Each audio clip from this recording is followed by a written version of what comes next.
Guys, muli, si Lolo Kidlat. Andito na sa bundok.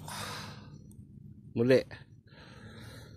Pagod ako guys, nagtinda kasi ako tapos nagtrabaho pa dito. Guys oh, tingnan mo oh.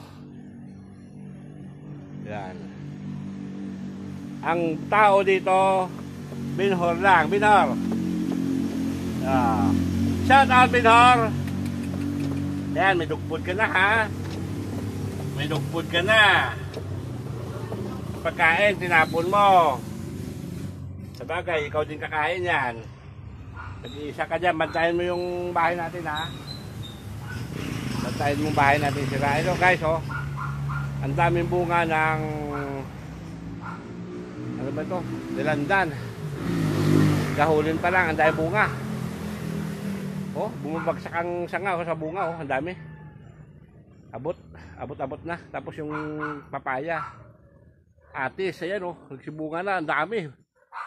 Mabulaklak, santol, wala na, lipas na. Ayun guys, tingnan nyo yung kubo ni Lolo Kidlat oh.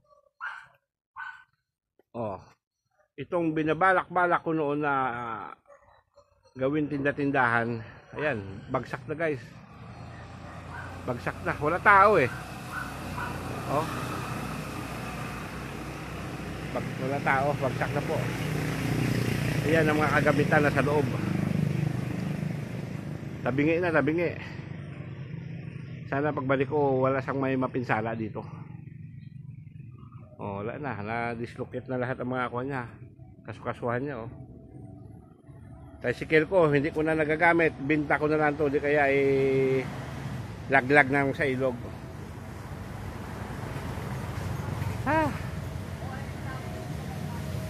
Uwi na ako guys. Uwi na ako. Ayun na.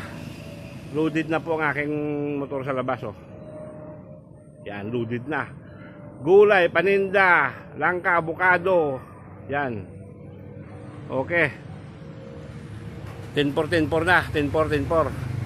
Pagod na si Lolo Kidlat.